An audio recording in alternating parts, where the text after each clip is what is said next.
जिनको हम आप सबके साथ शेयर करना चाहते थे। हमने ये सोचा कि इससे बढ़िया मौका नहीं हो सकता है और थोड़ी देर के लिए हम लोगों ने कमरे में भी चर्चा की थी कि जो जो काम हुए हैं बहुत ब्रीफली मैं उसके बारे में बताना चाहता हूँ कि एजुकेशन के मामले में, एकेडमिक्स के मामले में आपके विश्वविद्यालय को भारतीय कृषि अनुसंधान परिषद द्वारा एक्रेडिटेशन प्राप्त हो गया है। तो इसका मतलब ये है कि आपकी जो पढ़ाई है उसकी गुणवत्ता जो है वो एक किस्म से सर्टिफाई हो गई है। पहली बात जो इसके शोध के विषय में हमारे यहाँ पर जो उपलब्धियाँ अभी हुई हैं ये है कि कई सारी ICAR की रिसर्च लेबॉर्ट्रीज़ के साथ हम लोगों ने MOUs किए हैं। उसका नतीजा ये है कि बहुत सारी रिसर्च जो परियोजनाएं अखिल भारतीय स्तर के ऊपर चल रही हैं उनमें आपके विश्वविद्यालय को भी हिस्सेदारी मिली है। और क्योंकि हमारा विश्वविद्यालय एक ऐसे क्षेत्र में है जहाँ पर दलहन और तिलहन की संभावनाएं ज़्यादा हैं, तो हम लोगों का भी फोकस उसी चीज़ के ऊपर है कि यहाँ पर जो शोध किया जाए वो दलहन की जो डिफरेंट वैरायटीज़ हैं या डिफरेंट जो स्पीशीज़ हैं उसके ऊपर करें।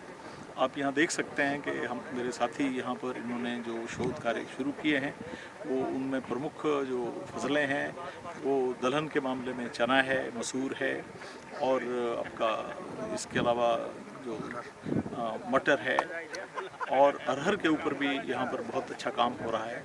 इसके अलावा तिलहन में जो सरसों की कई सारी वैरायटीज़ हैं उनको टेस्ट करने के लिए यहाँ पर एक्सपेरिमेंट लगाए गए हैं और आप देख रहे हैं कि जैसे ही हमें इनके रिज़ल्ट मिलेंगे तो उससे जो वैरायटी इस क्षेत्र में लगाने के लिए उपयुक्त है उसके बारे में हमें जानकारी मिलेगी और इसी को फिर आगे बढ़ाया जाएगा। इसके अतिरिक्त प्रसार के क्षेत्र में एक बहुत बड़ी उपलब्धि ये है कि जितने भी कृषि विज्ञान केंद्र हैं हमारे बुंदेलखंड में वो अब आपके विश्वविद्यालय से संबद्ध हो गए हैं। और एक जो और अच्छी बात हुई है वो ये है कि सभी कृषि विज्ञान केंद्रों को और हमारा जो कृषि विश्वविद्यालय है इसको सेंट्रल गवर्नमेंट की तरफ से एक सीड हब मिला है और उसमें हम लोगों को टारगेट है कि इसमें पहले साल में हम 3000 क्विंटल दलहन का सीड या बीज जो है वो पैदा करें और दूसरे साल में 4700 और इसी तरह से 5750 क्विंटल सीड जो है वो पैदा किया जाएगा यहाँ पर। और हर एक सीड हब को 1.5 करोड़ रुपया सेंट्रल गवर्नमेंट की तरफ से मिलेगा, जिसमें 50 लाख रुपया जो है वो सीड प्रोसेसिंग प्लांट के लिए और उसके लिए जो स्टोरेज के लिए फैसिलिटी है उसको करने के लिए है। तो इस तरह से ये विश्वविद्यालय सक्षम हो पाएगा अपने किसानों की जो बीज की ज़रूरतें हैं उनको पूरा करने के लिए। और इसके अतिरिक्त तकरीबन 500 एकड़ फार्म लैंड भी हम लोगों को मिली है जो कृषि विश्वविद्यालयों, कृषि विज्ञान केंद्रों के साथ अटैच्ड है। और कुछ रिसर्च फार्म्स हैं जैसे भरारी है झांसी में, उसके अलावा मऊरानीपुर में है, गुरसराय में है और आपका मवई में है।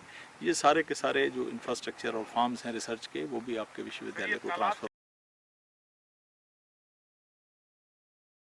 का एरिया कवर किया है।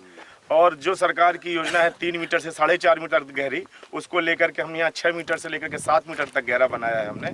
और बिल्कुल ये टेक्निकली साउंड है, क्योंकि हम पानी लेके आते हैं अगर इसको डायरेक्ट छोड़ दें तो ये सारी का सारा मिट्टी यहाँ से काट कर भर जाएगा। तो पानी की जो एनर्जी है उसको ख़त्म करने के लिए हमने डिसिपेशन कुंड बनाया है कि पानी वहाँ से आएगा, यहाँ रुकेगा, यहीं पानी आएगा। जब यहाँ गिरेगा तो उसकी एनर्जी लूज खत्म हो जाएगी और फिर यहाँ से ये ऊपर बह बाहर निकलेगा।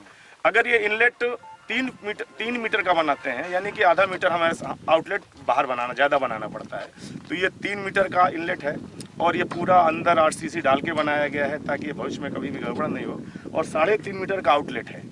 हमने एक चीज़ इसमें और वो की है कि राजस्थान में एक जो सबसे अच्छी लेक मानी जाती है फतेह सागर लेक। तो फतेह सागर लेक में क्या है कि इनलेट जब आता है, पानी भरता है, एक अवधि के बाद वो पानी उसमें वापस जाने लगता है, क्योंकि उसमें जो है या नीचे निकाल देते हैं। तो उन्होंने क्या किया है कि पटरे के लिए पटरा लगा देते हैं और फिर पानी और वो इकट्ठा करते हैं। फिर वो पानी सड़क के ऊपर हल्का हल्का आता है, तो जैसे बॉम्बे की लेक है उसका वो करीब करीब इम्पैक्ट देता है। हमने वही टेक्नोलॉजी यहाँ भी अडॉप्ट की हुई है, वहाँ जाकर के ग्रुप बनाए हुए हैं और ये मानते हैं कि 4-4 फीट के 2 पटरे लगाएंगे तो कम से कम 10 लाख लीटर पानी हम और एडिशनल स्टोर कर पाएंगे। और 10 लाख लीटर का पानी का मतलब ये है कि कम से कम 3 हेक्टेयर की फसल और आराम से कर पाएंगे। इस योजना के तहत हुआ। और कुल इस यूनिवर्सिटी को तालाब में 21 लाख रुपए सैंक्शन हुए थे 20 तालाब में।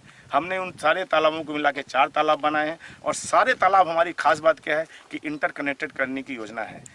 हम किसी भी कीमत में सभी तालाब, पानी हम कोई लूज करना नहीं चाहते हैं। उसका पानी हम आउटलेट का पानी निकाल करके यहाँ डालेंगे और जो आगे एक तालाब बना है जिसको एपीसी साहब ने और मंत्री महोदय ने इनॉग्रेट किया था, उसका तालाब हम चौथे नंबर का तालाब है, उसको पानी में ले जाएंगे। तो ये एक ऐसी योजना रहेगी क्योंकि विश्वविद्यालय के पास इसके अलावा कोई स्रोत पानी का नहीं है। अब एक बात क्या है कि हमारे पास ये सारे के सारे स्वीट वाटर लेक्स हैं, हमारी मीठे पानी की वो स्रोत है। तो हमने मछली वाले अनुसंधान जो केंद्र है हमारी दिल्ली लखनऊ में, उनसे भी एमओयू हमारा बहुत एडवांस स्टेज में है। यहाँ पर सारी के सारी मीठे वाटर में जो मछलियाँ पनपती हैं उसके लिए भी ये केंद्र रहेंगे। और चूंकि अंडरग्राउंड पानी हमारा खारा है, तो एक तालाब जो बीच का 2 नंबर का तालाब है उसको हम खारे पानी से हमेशा स्टोर करेंगे।